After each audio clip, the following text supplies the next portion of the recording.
My name is Malika. I use she, her pronouns. I'm currently in Virginia. I'm the community outreach coordinator for this project. And I think one of my highlights working on this project this semester was a panel we had a couple weeks ago. It was a panel on accessibility in theater. And it was a chance that all of us had to engage with a couple um, people who were theater makers with disabilities and were disability advocates who worked professionally in some of the things that we've been talking about this semester, like accessibility in theater. So that was my highlight. Having said that, I think we're pretty much done with introductions. So if you would like to know more about any of the people on this call or just generally the people on the Curious Incident team, I'm putting in some website links in the chat and you can definitely take a look, get to know everyone who is on board. With that, yeah, I think we're ready to move on to questions. So what we can do is if you look at the bottom of your screen, you have a button that says Q&A. And if you click on that, you can ask all of the questions you have. We can welcome all of them. I'll read them out. The other option you have, and I would also encourage this because it's really nice to hear people's voices, is you can click raise hand at the bottom and I can unmute you and you can ask your question live. So whichever one is best for you, and we can give that a moment.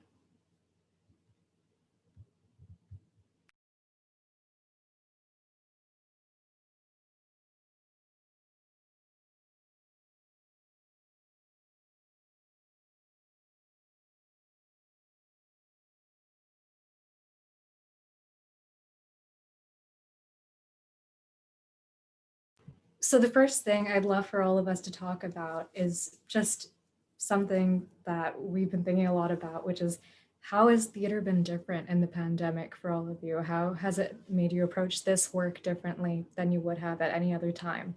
And I would love for anyone who's interested in answering that to answer, but I think maybe we should start with Lauren since she was uh, the person who envisioned this in a non-pandemic time. What's changed for you because of the pandemic?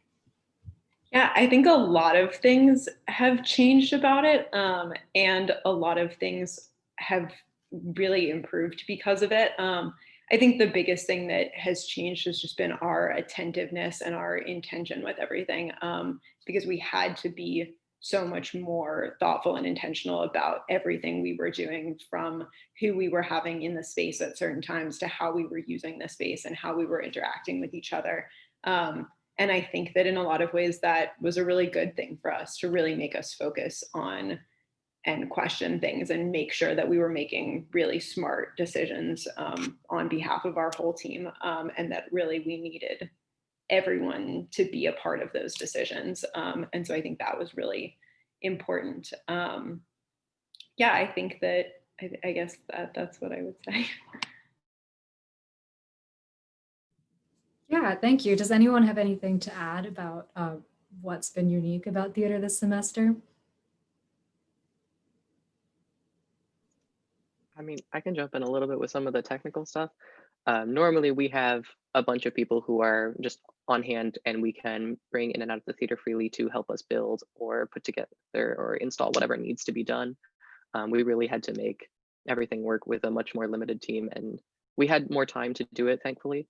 But we really had to be creative about use of resources and the ways we were, especially given social distancing, um, just building some and rigging some quite tight things that we had to be just very careful and creative about and make choices and make decisions that ultimately cut some things and size down to keep them within what we had to do. But I'm very happy with how everything turned out on the technical end. And it was just kind of an exercise in creativity. Yeah, thank you, Sam. And I know we're just jumping into questions, but let's take a moment and welcome Maria. Maria, thank you for being here.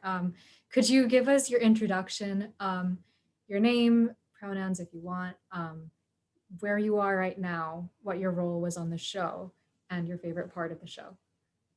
Yeah, cool. So my name is Maria Noto. I use she, her pronouns, and I'm right now in upstate New York, Cooperstown, the Baseball Hall of Fame. and I was the costume designer for the show. And I think my favorite part was like of the production, and like my favorite part in the show, or like my favorite part of the process. Um, yeah, just one. Whichever, anything. My favorite part of the show was like the stars and the lights, and Gabriel did that. So yeah. Thanks, Maria. Okay, we can move on to our next question. What do you want the audience to take from this show? It's a pretty big question. I don't know who wants to start. I think I should probably start with that. This is a question from my grandmother. I think that, I mean, it's a great question, and I think that there are a lot of things that I wanted the audience to take from this, and a lot of it being about the way that we did the show as much as what the actual product was. I think that that's part of why things like these talkbacks and our blog and putting information on the website have been so, and like documenting our process on social media and whatnot, why that has been so important to me, is because I think even more than the actual show that we put on stage, it was really important for me that we had a process that we were really proud of, and that the audience could learn a lot from, about ways that we had made theater in a time where it was really hard to make theater, and ways that we had made theater that was really good for us. I think Nina talked in the talk back earlier about the concept of managing up that I brought to the table. And that was something that I learned at my leadership camp that has been really important to me, but it's basically the concept of like asking people how they need to be like how to best work with them and how to best support them. And I think that for me was really the biggest concept to think about as a director in this show. And really the concept of accessibility as not anything radical, but as a form of providing people with the supports they need to be successful. And that's what I wanted to do with this show, is create an experience where people were really set up for success over and over and over again. And I think the production is a testament to that, because the ways that people succeeded, I think, were because we as a team had set ourselves and set each other up for success. And I think that was really what was most important to me. Thank you, Lauren. Does anyone else have anything they want the audience to take from the show? Nina. Yeah, I mean, I can add what I don't know if I like have a specific want for the audience, but I know what I definitely took from the show.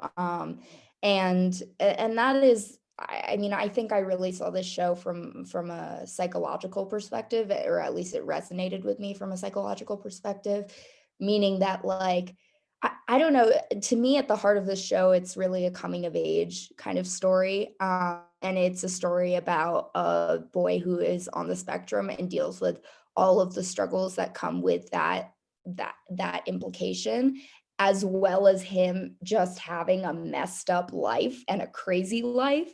And to me, that really resonated in just the fact that I think every person, and especially every young person, can understand what it feels like to be misunderstood, and to kind of have parents, themes of your parents keeping secrets from you, and all this kind of stuff that a lot of kids deal with. And I think just like the raw emotion that the play gets at is so powerful. And to me, that's the biggest thing that I will take from this show and what resonated most with me. Thank you, Nina. Does anyone else have anything? No, that's fine. It's a big question. So yeah, we can move on to another one. Can you describe how this was envisioned and how it came together? What was the timeline like? Annie, do you want to start? Yeah, I'll talk about the timeline, not the vision. I'll leave that to Lauren. But we started, I mean, Lauren started much earlier than all of us, obviously, but we started getting this show on the road, I think like spring/summer.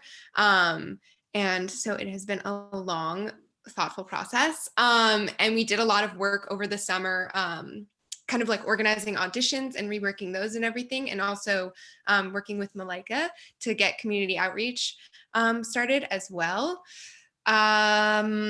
Yeah, so when we came back to school, we started very quickly with auditions right away, and then callbacks, and then just like jumping right into our rehearsals, which were Monday through Thursday and Sunday. I already forgot. And yeah, I don't know what else I can say to that. Lauren, do you want to take over?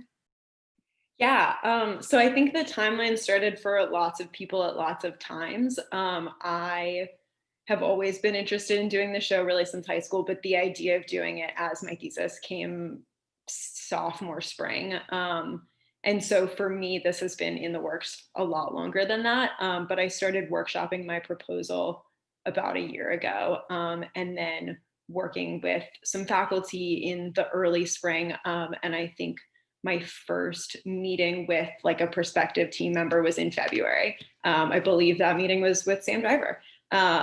And so team members really started coming on, design team members really started coming on between February and May-ish. And we had a full team kind of trickling in throughout the summer.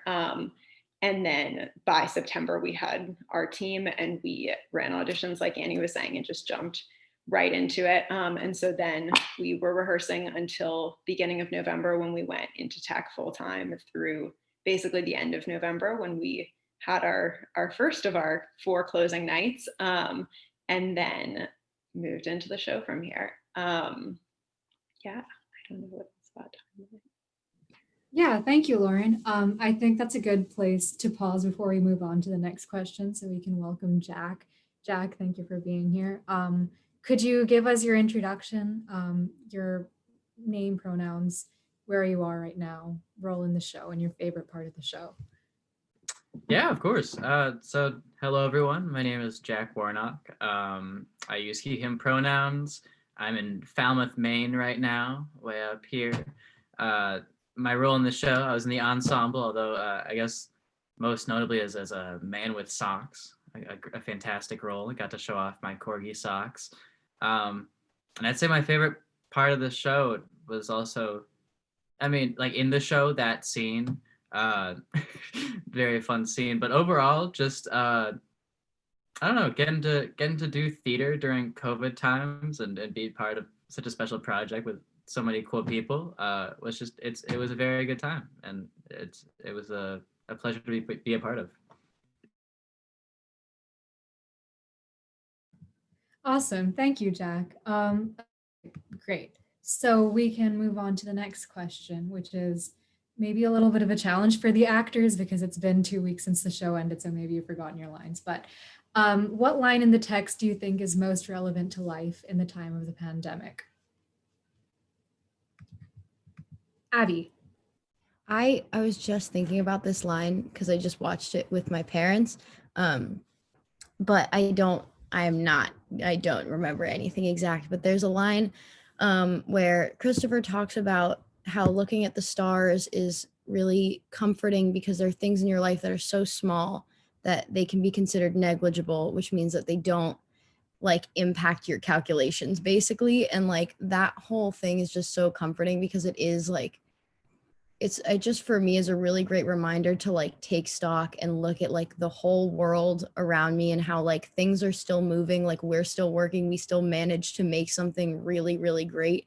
And like in the whole grand scheme of like time, this like crazy kind of messed up year is just going to be like, it's really short in terms of like the whole context of like life and time. And so like I feel like that line was just a really great like comfort in terms of like really putting everything in perspective in terms of like things feel really hard right now, but this is not like forever and like we are working through it. And like, yeah, I think that was just the line that really resonated to me the most in terms of like how timely it felt. Thank you, Abby. Vincent? I will say, besides big cheese, I think that line's really important in these trying times. Yeah, Jack. But I think there is this exchange between Judy and Christopher, where Christopher's asking, why aren't they going to persecute Ed for killing Wellington? And I don't remember the specifics of the scene, but Judy says, it's kind of a little crime, like it's a petty crime, no one really cares about it. And for me, I think that's so tragic in the scope of the play, because like that's the reason Christopher's on this entire journey, and that's the reason he's unearthed so much of this, these really difficult truths in his life. And I mean, I think in these current times, like not just the crimes that are going on right now in the world, like not just in response to like, how our country is handling the virus and whatnot, but I just think that, I personally tend to, inundate myself with a lot of negative news and a lot of negative media and whatnot. And sort of what Abby was saying, things are still moving, things around us are still moving on. This is sort of just like a little spark and, what's going on in, frankly, like the whole universe. So I don't know, just Christopher, wanting to fixate on that and wanting to like be like, we need to bring justice to this, like we need to talk about this. But you know, we do have to move on sometimes, and life isn't fair. And I don't know, that line felt really important to me, and it sounds like I'm a negative Nancy, but that's not really true. But yeah. Yeah, I can jump in on this one also. I've been thinking about this scene a lot, and actually wrote a blog post about it that will be coming out very soon. Check that out. About the last line of "Does that mean I can do anything?" And I think that has been such a huge thing to think about this year. And this year globally, this year personally, of the question of like, can we do anything? Like, no, this year has really proven that we can't, and there's still a lot that we can do. And I think that last scene is really a testament to that, and to Christopher listing all of the things that he does do during the course of this play. And he is capable of so much, and I think we have learned so much about what we're capable of this year.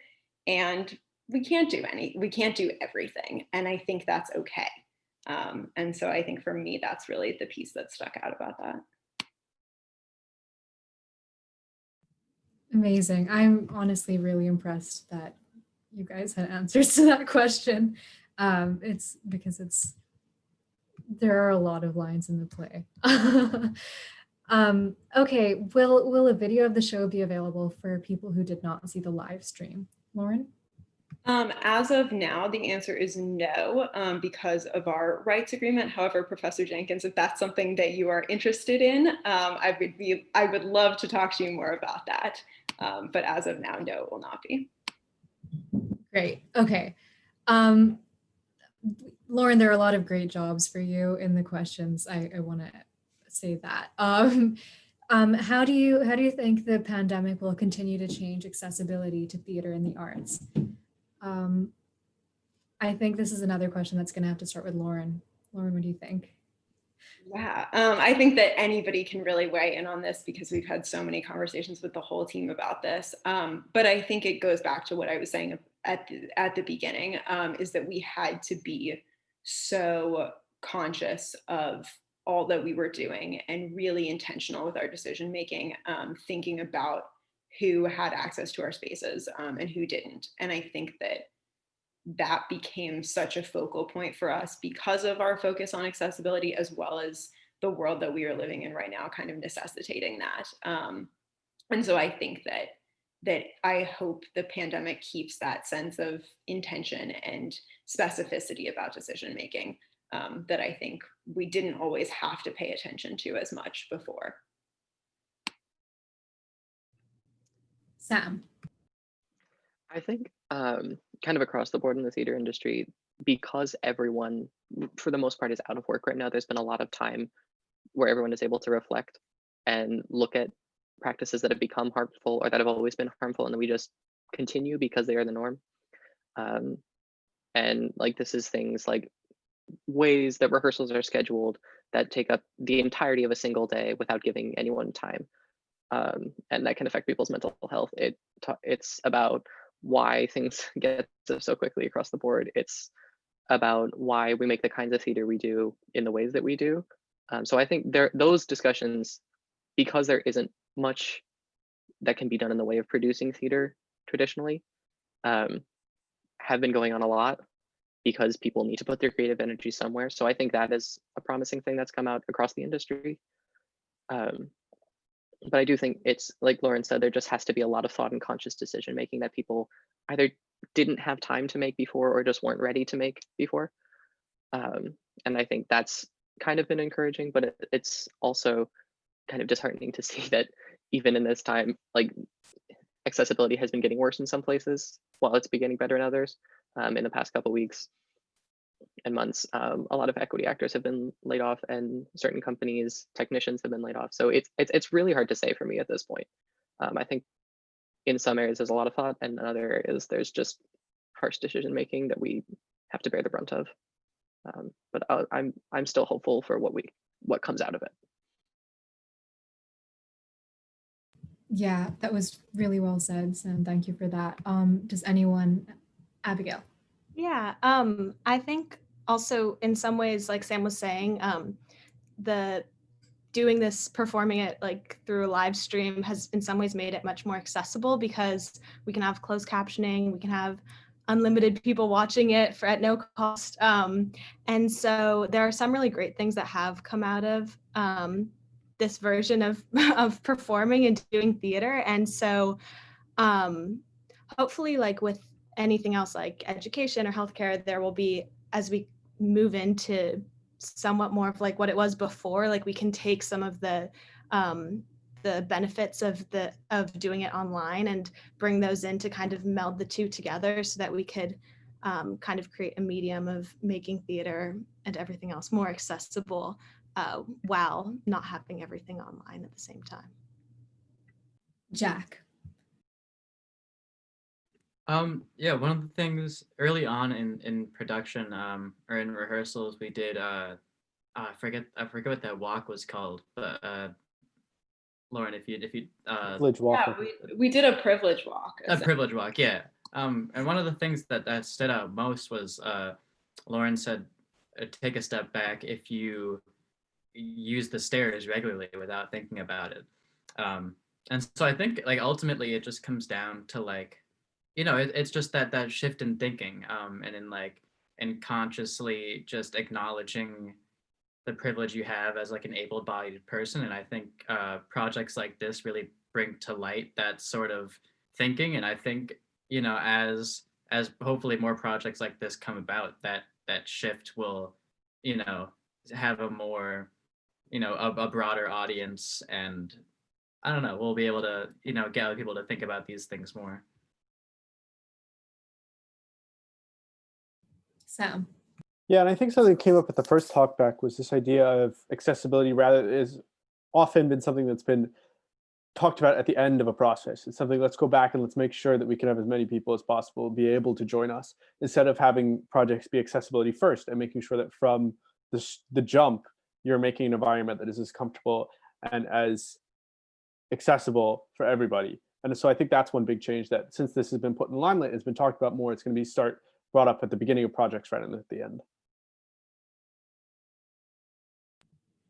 Yeah, thank you for that. And I think something that multiple people here are saying is that like just being in this pandemic has forced us to be more intentional and to think a little harder about what our priorities are. And hopefully that's a shift that'll stay. I guess we don't really know for sure what's gonna stay. Vincent? Yeah, and the cast and I believe the creative team as well, we got to speak to Ben, I believe his name is Raynon, and I believe someone has already brought him up, but I'm not quite sure. And he had this great sort of way of thinking about when we talk about the intersections of disability and theater, and that theater should really be the most accessible art form of all, and that it started as a spontaneous celebration of storytelling and of morals and whatnot. But in our modern age, we've managed to like turn it into something so elitist and expensive and glitzy and overdone most of the time, that like when we think of Broadway now, when we think of theater now, we think of these humongous Broadway shows instead of what it really is at its heart, which is just live storytelling and live sharing of emotions and whatnot. And so I think when we really are talking about these intersections of disability and theater, I think it is important to, go back to the basics and be like, what is this about? What are we trying to do here? We're trying to tell a story. We're trying people to think. We're trying to get people to feel certain emotions. We're trying to get them to have these certain takeaways. And so, yeah, that's what I think. This process has really made me think about when we think about, who can come into the theater, who can stay for a show, who can, take what away from it. And I think that's just something that's really important to keep in mind, at least for me, when I start to do more productions in the future. Thank you, Vincent. And I think you said something that's a perfect transition to our next question, because you mentioned talking with Ben. So the next question is the person who played Christopher, his name is Fox. He isn't here, but can any of you talk about how he went about preparing for this role, playing an autistic young man with such a big heart? Yeah, I think Lauren's the person to start with, and then maybe some of the actors can take over. Yeah, I would love some of the actors to take over. Fox and I did very little work with just the two of us. Most of the work that we did was very, very intentionally with the whole cast. And so because that was something we wanted everyone to understand, the decision making that was going into creating that character and the way that we were shaping that character. And also we really hugged the idea that every autistic person is totally different, in the same way that every person in general is totally different. And just because someone is autistic does not mean that they are exactly like this. And so we thought very early on that the best Christopher would be created by all of us. And so when we were trying to figure out what made him tick, what made him happy, what made him uncomfortable, we pulled things from all of our lives and people that we know that are autistic, people we know that aren't, ourselves, like the things that we love about ourselves and the things we don't. And I think about like the day that we focused on Christopher's meltdowns, like that was something that we did as an entire team, that everyone talked about, like what did they do in a meltdown. And so, yeah, I would love to hear the actors explain a little bit more of stuff that we did, because it was really a full team effort to create that character.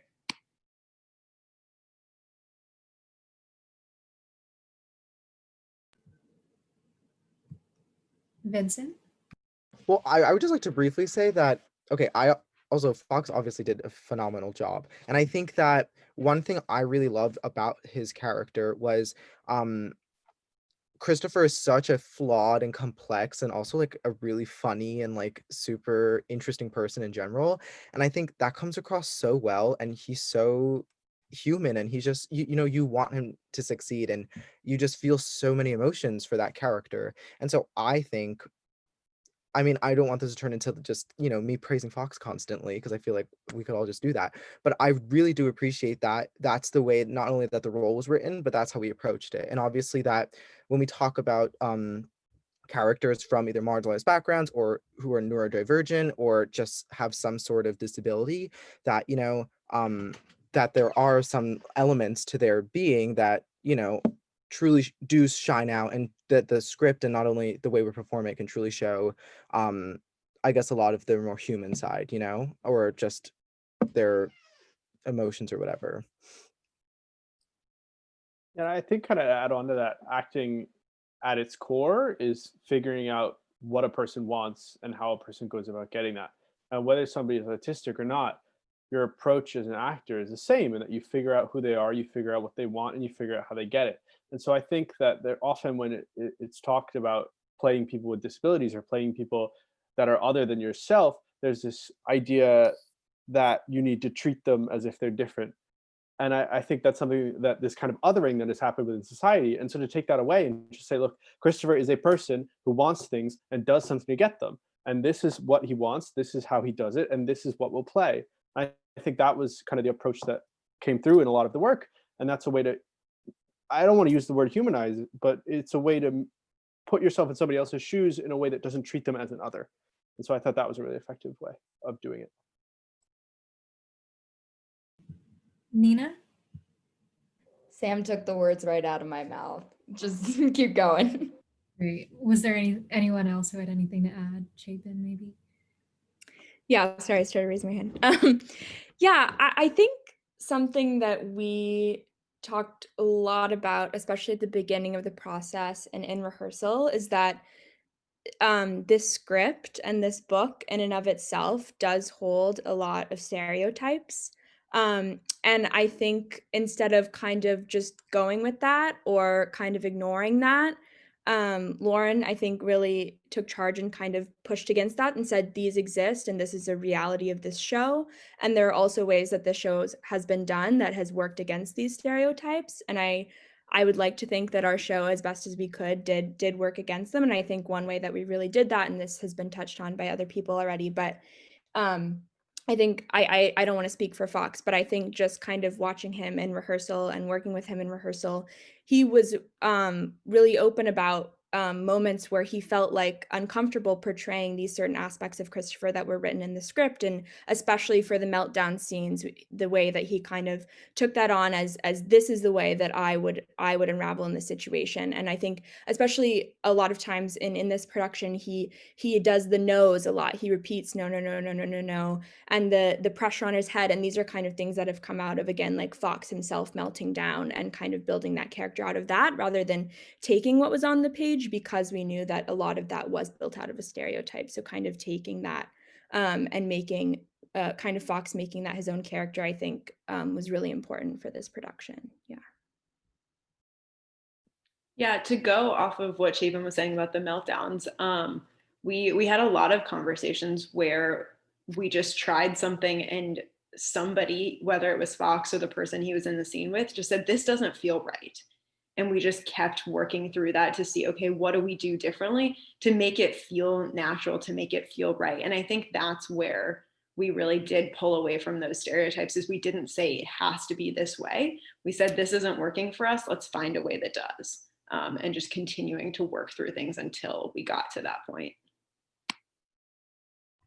Yeah, I would definitely agree with that. We, not just with Fox, but with really all of the characters and all of us, it was like pushing each other to try new things and to do it in different ways, rather than to just like fall into a habit of delivering a line in a certain way or moving in a certain way. And I think that that kind of environment of like continuing to, take risks and be comfortable with like trying something that completely doesn't work is how we ended up at what felt really comfortable and like it did work for us, is by trying so many things that probably didn't work.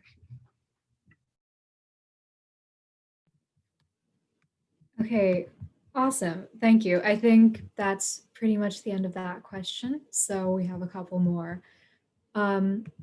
What was it like performing on a stage for a camera rather than for an audience? Also, hi guys, I miss you. This is from Akash. He misses all of you. So who wants to go first?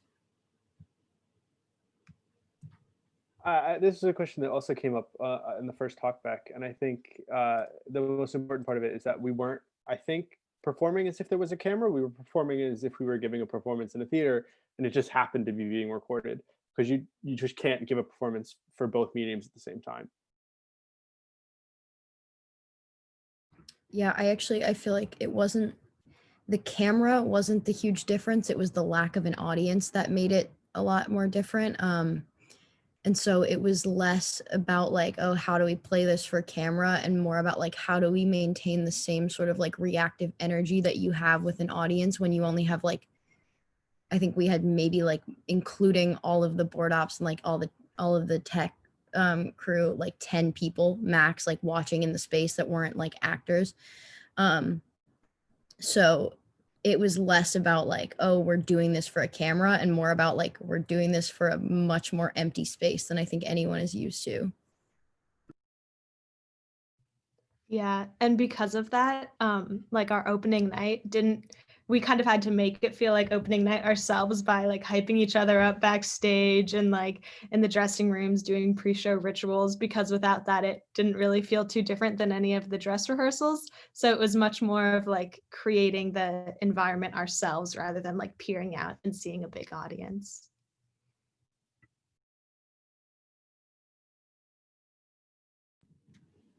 Okay, great. Any last answers, or should we move on?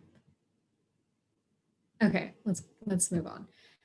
Can you all talk about the creative process with lighting and with sound? Amazing job. Yeah. Gabriel, you want to start and then we can take it to Ion? Sure, yeah. Light-wise, I mean, one of the things that I think, deserves a lot of credit is that I actually was able, to work with a assistant lighting designer, Sam, who was also in the cast. So it was great because he knew a lot about the blocking and he knew kind of like where things were. So when we were planning together, we both came in with just like good perspectives coming in. For me, the show was great because it was not only was it a learning experience on accessibility in theater, but also just I haven't done a lighting design of this caliber, of this like extravagant type of show ever before. And so working with Sam and working with our advisor Courtney, who is an amazing resource, and I'm so lucky to have worked with her. I'm glad that our community of creators was like very supportive, and that it was a learning experience as well as also making something that's really good. And yeah, it was a lot of fun. Sam, do you want to add anything more? Yeah, I think one thing that I would add is that something that's great about the show is, from a design perspective, is that you're not trying to create a set or a space, you're trying to create a world. And designing for a world is often a lot more fun than designing for a room. And so me and Gabriel had the privilege of having those like light boxes and doing a lot of these really abstract concepts that we could kind of have mirror what's going on in the characters' lives. And so that was something that was really exciting for me, and I assume for sound as well, to try and design for a world rather than a space or a room. Yeah, for some of those specifics, it was really nice seeing ideas that I came up with, Sam and I came up with like in August, like the star effects or the grid boxes on the ground, seeing them evolve and shape as we learned together, and then eventually seeing them come out. And like I watched it with my parents today, and they, both of those lighting elements were like they talked about them as like very important parts of the show. And I'm super glad because those were like ideas that we stuck with at the beginning. We wanted to make sure that we could, compromise on any other lighting thing, but as long as we had our, our grids and our stars to add this sense of, dreaming and the like kind of character special for Christopher, those are really important. So like, yeah. Yeah, I also think what Sam was saying about like designing for a concept really did make it so much more fun, because like Sam and Gabriel brought the boxes and the stars ideas to me, and I was able to say like, okay, let's just throw these in and do everything we can with them. And so there were moments that we had really thought about, okay, here's exactly how we're going to use the boxes. And then there were moments that we got into tech and we were like, what if we did this with them? And what if we did this with them? And I think that was so much fun with this show. Again, like Sam was saying, not to be saying, how do we light this room that they're all standing in? But like the fact that we have a train set and a train station and a train platform and an actual train and a subway, how can we use all of those boxes to make all of these different settings? And I think that the boxes were such an incredible gift to the show. Yeah, thank you, Lauren, and Gabriel and Sam. And I know I said Ion next, but I actually wanted to ask Maria before we move on to Ion about the creative process with costumes. Yeah, it was a lot of fun, definitely difficult because similar to kind of what Sam was saying, and it doesn't exactly connect, but you weren't just like creating different costumes for a bunch of these characters. They were all playing different people, and it wasn't supposed to be like you were hiding the fact that like Vincent was playing like 4 other characters. You weren't like trying to hide that. So I think, I don't know, it was fun playing with layers, and also I was happy to kind of look at London and do some research because I was recently abroad there. I don't know, I just had a lot of fun, and it was definitely weird though with, I don't think another creative like design person really had to deal with, or I could be wrong, but like working one-on-one with the actors so that was definitely an adjustment with like the pandemic, but it all worked out. So yeah. Yeah, thanks, Maria. And Ayan, over to you about the creative process. And I'm also going to add the other question that we got, which is when will the soundtrack be available on Spotify? The music was fantastic and really enhanced the production. And I couldn't agree more. That Also, question is from my family, and we will absolutely be listening to the soundtrack in our house, as I goodness. often do in my room. Well, hopefully soon it'll be on Spotify. I need to like touch up a few things to make it like Spotify ready, you know, but hopefully eventually it'll get on there. But yeah, I totally agree with Sam that like, you know, composing or whatever, creating the soundscape for the world is so much more exciting, you know, because there's just so much more to work with. And there was a lot of our design process, we talked about the like three like sections that we wanted to like divide the play into, the like in Christopher's head, the, you know, his Christopher's everyday life, and the parts where Christopher's having like an overload, like a sensory overload. And so that's kind of how I like split up the music, in thinking about like in Christopher's head, like I was talking about with Lauren, and we were saying like how Inside Out has some like really cool sounds about being inside your head. And that's where a lot of the like ringing, or like that ringing vibraphone sound came from, in the show. And then like Christopher's everyday life was just kind of, well, without music, because we thought we have to find some sort of difference between his everyday life and when we're in his head. And to show that distinction, you know, we thought that without having music there would make that more powerful. So there were a lot of, you know, really awesome things that I think went into this creative process, and a lot of like sending stuff to Laura and her being like, oh, do this, and I'd be like, all right, what about this, and you're like, oh, do this. So it was really great. I think it was a fantastic experience for me. I have to say, in that, oh, do this, this for me was just an incredible privilege. I've never gotten to work so closely with a composer before. And it was just really incredible to be able to come back from rehearsal and have like 9 new emails from Ion that were just all these different sound files. And it was so incredible to be able to listen to them and say, I love this piece of it. Can we bring this tone in, but not even like a musical tone, like a conceptual tone? And he was like, yes, and would send it back to me, just exactly what I didn't realize I was looking for. And I like, that was such an incredible experience for me, just to be able to see such a tiny portion of how he created that, but to be able to see pieces along the way really evolve as we knew more about the show. And I think a lot of the pieces of music came from being able to see what the other designs were doing, and how the actors were creating the moments. I'm thinking specifically of the detecting scene, that like that kind of snazzy, sneaky music, I think came in so much from the way that other designers and actors had gotten to that scene already. And it was so cool for me to see Ion see that scene and be like, okay, here's what we're gonna do with it.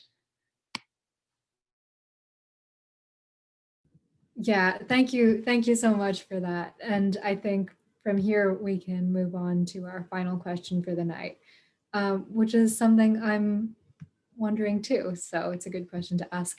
What are your emotions now that the production has been completed? And what are your follow-up plans for working together as a group? Nina.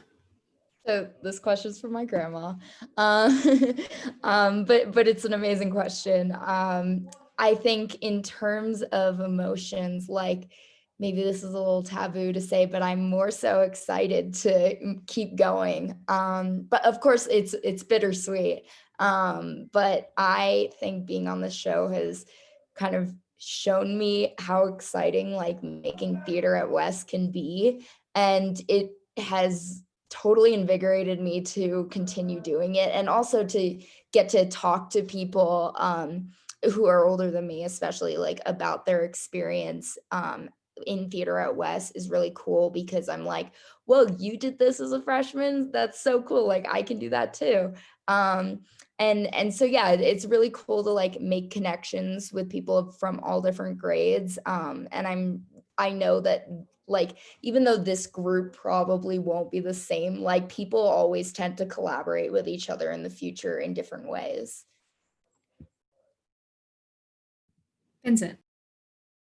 as a fellow first year, just like to second that, like it was a delicious taste into what Wesleyan theater is. But I think that I'm just so grateful to have been welcomed and to have been like trusted with this material and like to like be helping build this world. Like it all started from literally like, I mean, it obviously started before they brought in the actors because Lauren's been working on this for like ages. Not actually though, but it's like it felt like we started with like almost nothing. It was just us in a studio, and there were days where Lauren was just like, "What do you guys want to do? Like, what do you want to do with this scene? Where do you envision these pieces going? Where do you envision yourselves going?" And so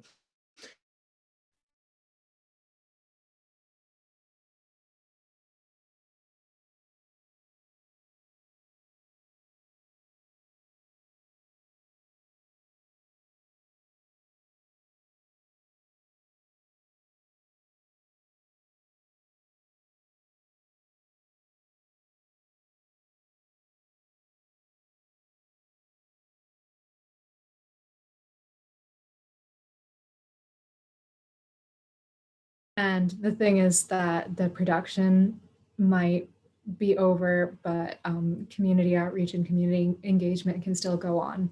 And a part of that is because, you know, it never had to be directly in relation to the show or directly to promote the show or anything. It was always just its own exploration that was kind of linked to the show.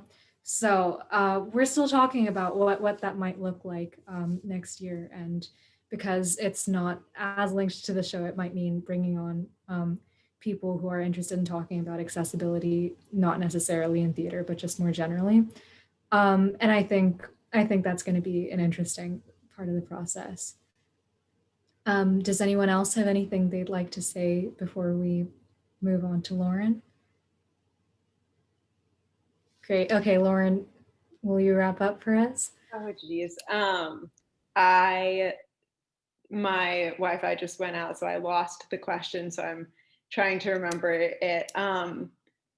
In terms of our plans as a team, almost all of us are gonna be able to meet on Tuesday to reflect on everything that we have done, which is really exciting and I think gonna be a really good thing for a lot of us to be able to have kind of one last time together. But like Nina was saying, like I don't know if there will be a time that this group is working together again, and that's very sad. And I think also, like Nina was saying, like people tend to find each other again, and I am so hopeful that I will get to work with so many of these people again. And whether that's next semester before I graduate or out in the world, like these are the people that worked on the show are people that I want to keep working with, no matter what it is on. And I think that's a really weird piece for me right now because the show is over, but this is my thesis and I am going to keep writing until April. And so I'm still going to be working on this project for the foreseeable future. And it's very weird to think that it won't be with all of these people. And so to go to the beginning of this question about like what emotions are we feeling, like I think I'm feeling every possible emotion that I have ever felt in the last like 72 hours, of just this total pride and joy and excitement of seeing everything come together, and being able to see everyone on the talkbacks has just made my week.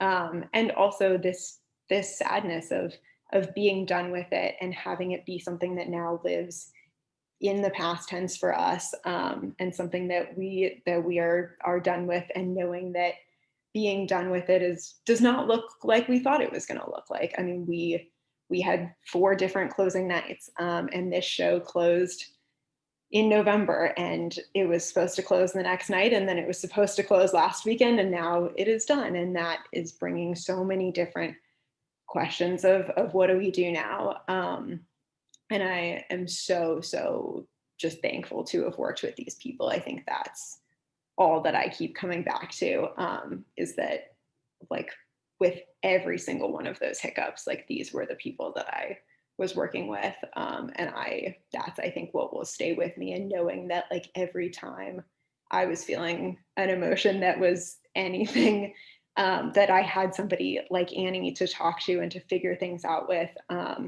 And I think this show worked because of that, and because of this team that I just am so thankful and privileged and proud of. And yeah, I'll leave on that before I get too sappy.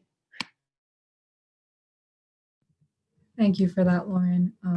I think that's a good place for us to end. So it's really nice seeing everyone or a lot of people from the Curious Incident team here. So thank you for being here and having us share this experience together. And thank you to everyone who's joined us for the show and on this last talk back, our own pandemic version of closing night.